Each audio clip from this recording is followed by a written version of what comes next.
인천의 지역 전통 음식이 무엇일까? 여러분들 생각나시는 거 있으세요? 혹시? 뭐가 있을까요? 네? 쫄면, 네, 그리고요? 짜장면, 네? 아구찜, 네. 순무김치, 요건 지역 전통 음식이라고 할 수 있겠죠.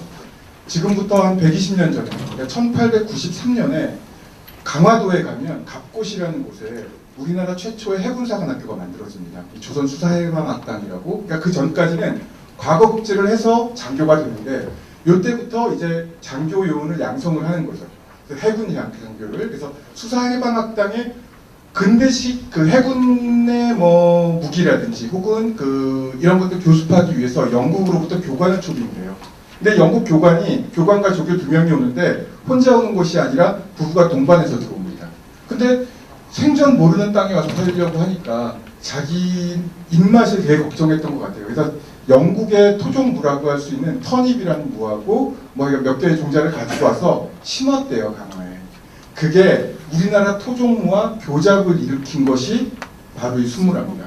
그러니까 이 순무는 이 강화 이외의 지역에서 순무를 심으면 첫 해는 잘 되나 봐요. 근데 뭐 그 강 건너 김포라든지 이런 데 심으면 두 번째부터는 잘 안 된다고 해요. 그러니까 강화에 최적화되어 있는 그런 무겠죠. 그러니까 그 강화에 최적화되어 있는 무를 가지고 만든 김치. 여러분들 다 점심 드셨죠? 네. 제가 점심을 못 먹었어요. 이 순무 얘기하니까 또 이 배가 고파지는데, 자, 이 순무를 담근 김치. 그러니까 강화에서 맛볼 수 있는 김치. 그래서 여러분들 한번 강화 여행 갔다 오시면 요즘에 뭐 그 돼지열병, 돼지콜레라 때문에 그 방역이 굉장히 심해서 요 순무 파는 그 아주머니들 잘 안 나와 계신다 그러는데 강화구 초입에 가면 그 강화대교 초입에 이 순무를 짜놓고 파시죠. 순무 김치가. 강화에서만 먹을 수 있는, 또 강화에서만 나는 그 무가 그렇다 보니까 인천의 지역 전통 음식이다라고 할 수 있겠죠? 네. 네. 자, 요것도 강화도에서만 먹을 수 있는 밴댕이. 이 밴댕이는요, 이 제가 청어과의 어류인데요, 길이가 10cm 내외예요. 제가 살 수 있는 공간이 담수의 영향을 받는 모래와 진흙이 섞여 있는 강하구, 그러니까 그 민물과 바닷물이 만나는 곳, 딱 강화도죠. 그러니까 강화도 쪽에서 많이 나는 그런 생선입니다. 그래서 특히 맛있는 때가 5월, 6월경. 그러니까 알이 이제 그 산란기죠. 그러니까 알을 뺀 요 밴댕이들이 참 맛있습니다. 그리고 특히 먹는 방법은 구워서도 먹고요. 그 다음에 다들 아시니까 제가 따로 설명은 안 해요. 회로도 먹고 회무침도 먹고 그렇죠. 자, 쫄면 얘기. 쫄면은 지역 전통 음식이 아닙니다. 결론적으로 말씀. 지역 음식은 맞는데 쫄면의 그 어떻게 만들어지는지가 되게 재미있어요. 그러니까 1960년대에 그 동인천 배다리 쪽에 광신제면이라고 지금도 있습니다. 이 면을 뽑아내는 그런 그 공장이 있었는데 여기서 여름이면 인천이 냉면이 유명하잖아요.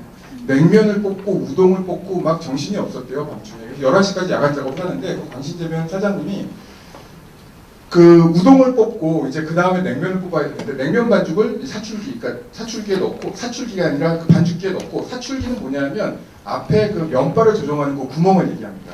그러니까 그 냉면 면발을 넣고 냉면 사출기를 꽂아야 되는데 우동을 뽑던 사출기를 그대로 꽂아놓은 거예요. 그러니까 냉면이 우동 굵기로 나와버린 거죠. 그러니까 이거 쓸 데가 뭐 있겠냐 해서 버리자 그랬대요. 그래서 사모님이, 광신제면 사모님이 그때 뭐 동인천 계란서림 뒤쪽에 뭐 만나당, 진미당 이 분식집들 많았잖아요. 그 중에 한 군데인 만나당 사장님께 이걸 갖다 줬답니다. 그랬더니 그 만나당 사장님의 사모님이, 그 만나당 사장님도 지금 연수구 사신다고 그러시는데, 사모님이 이거 그냥 버리지 말고 당신이 음식으로 한번 만들어 보겠다. 그래서 그것을 삶아서 양념을 만들어서 얹어서 먹었대요. 그게 시음식으로 내놨대요. 근데 동네 여학생들이 정말 엄청나게 먹은 거죠. 왜냐? 지금은 좀 이 트렌드가 바뀌어서 이 매운 음식을 쫄면에서 조금 바뀌어서 지금은 불닭, 뭐 매운 떡볶이, 엽기 떡볶이 이런 걸로 즐기는데 예전 여학생들 스트레스를 주로 그런 식으로 푸나 봐요. 매운 걸로. 이 쫄면이 엄청나게 맵죠. 그러니까 쫄면을 가지고 스트레스를 풀었다고 하더라고요. 아까 제가 처음에 말씀드렸던 그 순무라든지, 그 다음에 제가 중간중간에 건너뛰었습니다만 꽃게라든지 바지락 칼국수라든지 짜장면이라든지 냉면이라든지 화성 냉면이라든지 인천의 전통적인 것은 없어요. 뭐가 어떻게 된 거죠? 문화가 다 섞여 있는 겁니다. 다 섞여 있는 거예요. 섞여서 인천의 음식을 탄생시킨 거죠. 그게 달리 보면 인천의 역사와 일맥상통하는 얘기죠. 그러니까 인천 분들 지금 여기 한 50분 모여 계신데 이 중에서 내가 3대 이상 인천에 살고 있다면 손 한번 들어봐 주시겠어요? 네, 한 분, 두 분, 세 분, 네 분, 다섯 분, 여섯 분, 10% 정도. 이 정도밖에 안 되는 거죠. 3대 이상 인천에 살고 계신 분. 그러니까 인천의 인구 구성, 지금 300만 인구는 다 외지에서 유입된 인구라는 겁니다. 이분들이 자기 고향에서 먹던 음식을 인천에 가지고 와서 잘 먹다가 이게 그 다른 지역의 문화랑 융합이 되면서 새로운 음식이 나오고 지금 연수구의 인구 구성도 외부에서 유입된 인구가 굉장히 많거든요. 뭐 구청장님 아까 말씀하셨지만 연수구만의 음식 문화를 만들어보자. 제가 볼 때 충분히 가능하지 않을까. 인천의 역사적인 맥락과 음식 문화가 그렇게 연결되듯이 연수구의 역사적인 맥락과 그렇게 그 음식 문화를 연결시킨다면 연수구만의 음식 문화도 또 독특한 음식 문화가 나오지 않을까 그렇게 생각합니다.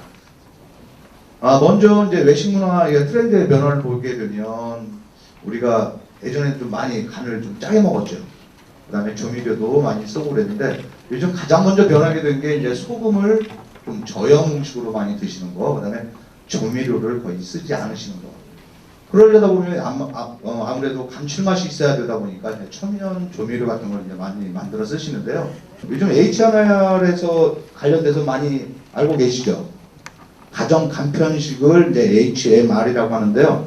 그 첫 번째는 우리가 편의점에 가보시면 즉석 김밥이라든지 뭐 햄버거, 샐러드, 즉석에서 먹을 수 있는 그 제품들을 걔도 이제 HMR로 들어갑니다. 두 번째는 상온 제품이라고 얘기하죠. 레토르트 식품. 근데 얘는 진짜 맛이 없어요. 1년에 상온에서 1년 정도 보관이 되는데 얘는 그 안에 있는 멸균, 살균을 다 했기 때문에 예를 들어서 마늘에서 들어갔으면 마늘 맛이 나야 되는데 멸균, 살균을 하니까 마늘 맛이 안 나는 거예요. 음식이 맛이 없는 거죠. 염도, 당도만 맞는 거죠. 그런데 간편하다는 그 이유만으로 이렇게 많이 사랑을 받고 있습니다. 또 하나는 이제 제가 하고 있는 사업인데요. 냉동식품이에요. 근데 얘는 맛있습니다. 사실. 근데 보관의 문제 이런 것 때문에 조금 불편한 점은 있어도 냉동식품도 HMR로 많이 들어가고요. 요즘 뭐 홈쇼핑에서 많이 사시죠. 제 갈비탕 드셔보시는 분도 아마 계실 것 같은데 네. 그런 것들이 모두 이제 HMR로 들어갑니다. 지금 제가 말씀드렸던 게 이제 밀키트가 저는 박스에다 포장돼서 오는데요. 얘는 지금 가장 큰 문제가 이제 신선한 식품이 있다 보니까 배송에서 가장 큰 문제예요. 저도 한 3년 정도 이거를 계속 연구하다가 결국은 배송 때문에 제가 조금 지금 실패를 봤었는데요. 그런데 지금 이런 제품들을 각 음식점에서 하게 된다 보면 손님 직접 들고 가니까 매출은 2배가 되고 지금 우버 그룹 다 아시죠? 택시 회사. 그 회사에서는 지금 서울의 각 구마다 500평, 400평 규모의 큰 이런 매장을 지금 계속 운영을 하고 있어요. 여기에서 뭐 돈가스 업체, 김치찌개 업체, 뭐 돼지갈비 업체 이런 업체들을 한 군데 모아놓고 거기서 배송을 해주고 저렇게 밀키트 형태로 판매를 합니다. 우리가 보통 뭐 치킨 한 마리 먹더라도 배송비 요즘 뭐 한 3,000원씩 하잖아요. 배달 비용이.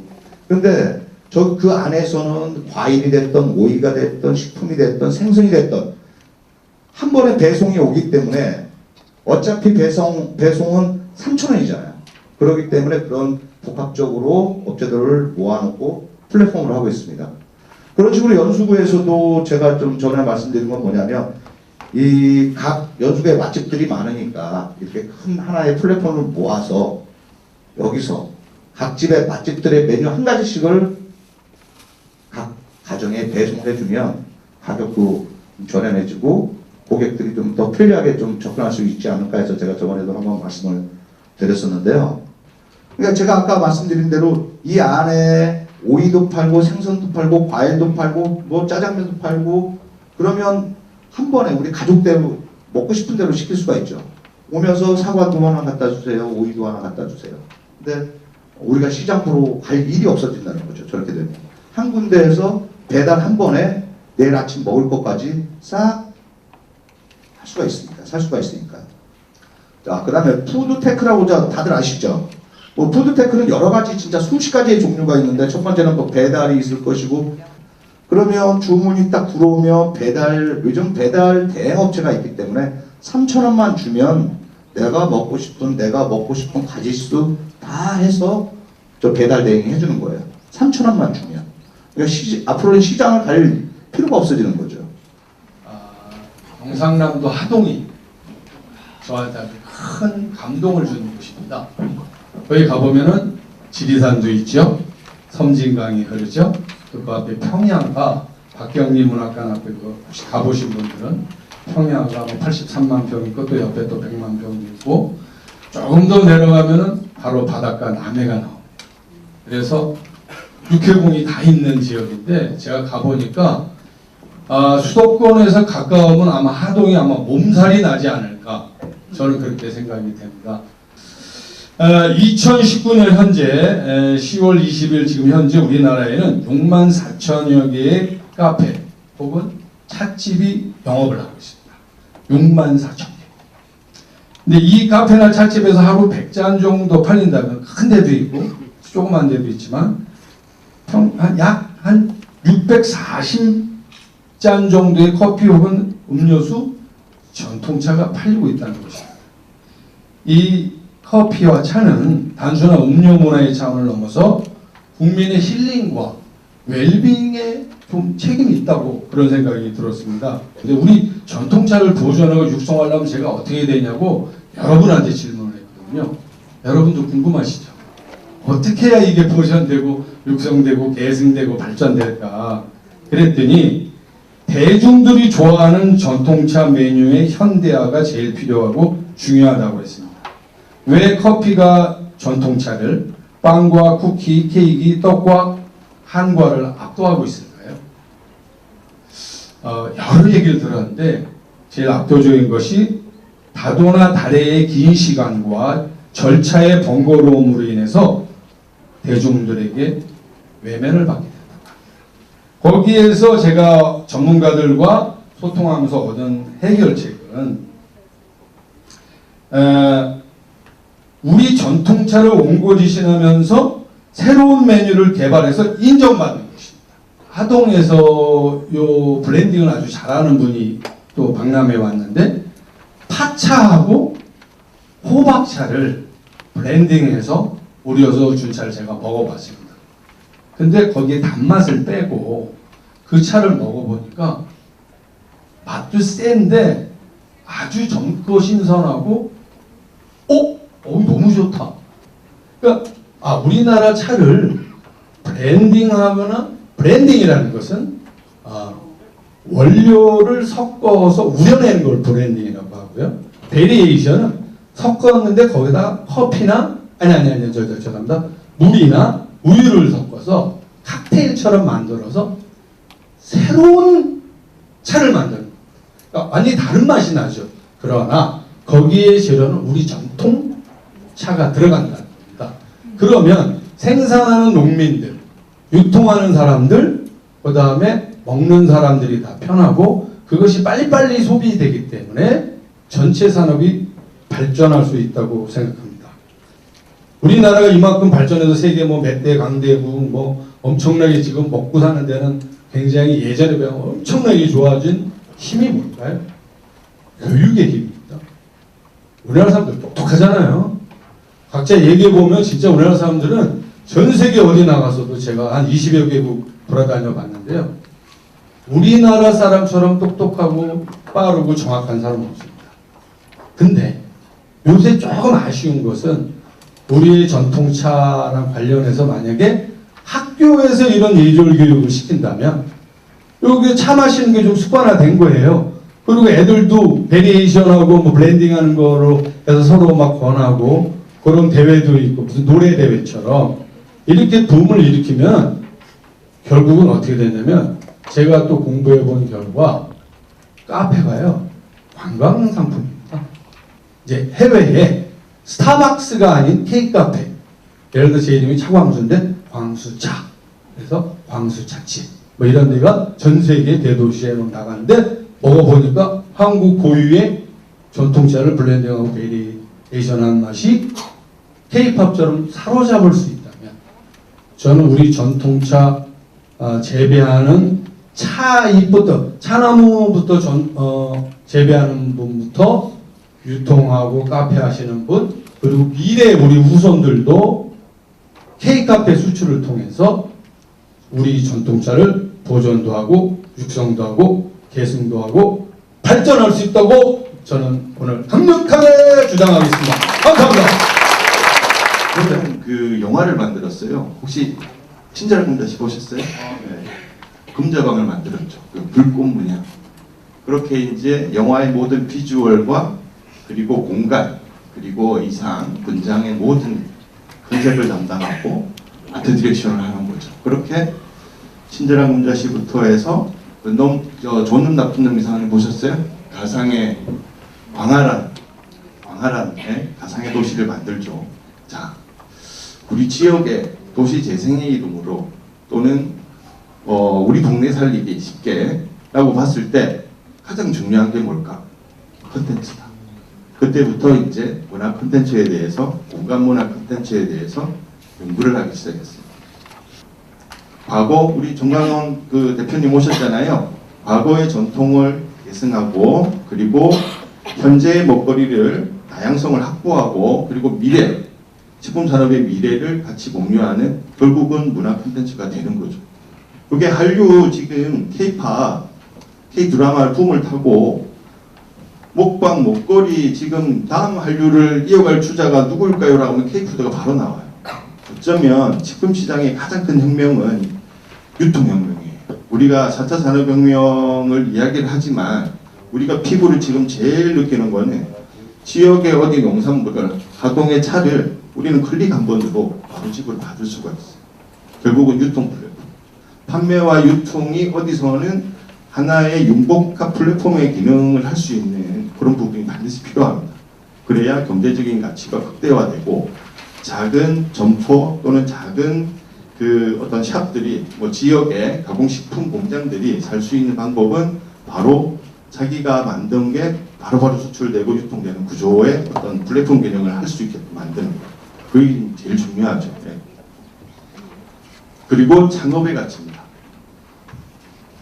식품이라는 게 요즘 젊은 친구들이 아까 뭐 우리 술도 이야기했지만 전통주도 굉장히 젊게 만들어서 지금 창업을 하고 있고요. 수제 맥주 또는 다양한 뭐 마카롱부터 해서 여러 우리 농산물을 활용한 다양한 형태로 너무 많이 창업을 하고 있죠. 젊은 친구들이 연령에 또 상관이 없죠. 옛날에 그 테이마시 분들이 뭐 치킨집 차리고 그랬잖아요. 그 개념이 넘었습니다. 자기 좋은 아이템만 있으면 정말 수출비를 오를 수 있는 K푸드를 가지고 창업할 수 있는 길이 굉장히 많이 열려있죠. 창업의 가치가 있고요. 우리가 피부로 느끼는 게 뭐 저희가 하고 있는 일이기도 하지만 축제와 박람회를 통한 엔터테인먼트 가치. 자, 이게 뭐냐? 자, 그 7월달에 카페 앤 디저트 쇼가 있죠. 연수구에서. 그리고 송도 맥주 축제는 너무너무 유명하죠. 그죠? 엔터테인먼트죠. 그 먹거리가 자, 우리는 그 베이스를 생각해야 됩니다. 그러면 항상 축제와 박람회를 제가 총괄 연출을 하고 나서 고민이 되는 거는 어떻게 하면 그 다음을 이어서 지속 성장 가능하게 할 것인가. 저는 감히 연수구를 생각하면 이 국제도시의 위상이 점점 올라가죠. 그러면 글로벌이라는 단어를 붙이고 K푸드라는 단어를 붙여서 그에 맞는 베이스를 먼저 시나리오화, 텍스트화하고 요즘 마케팅보다 더 큰 단어가 컨셉팅이잖아요. 컨셉을 잡아서 이게 왜 송도 맥주 축제가 세계화 될 것이고 왜 카페 앤 디저트 쇼가 이렇게 갈 것이고 뒤돌아보면 우리 연수구의 어딘가는 맥주 거리와 카페 거리가 이렇게 세계적인 거리가 어느 정도 돼 있어야 돼요. 축제만 해가지고는 약하죠. 계속 반복. 글로벌 K푸드라는 것은 대한민국의 또 다른 가치를 만들어 나가는 큰 힘이 되지 않을까. 저는 그렇게 생각을 합니다.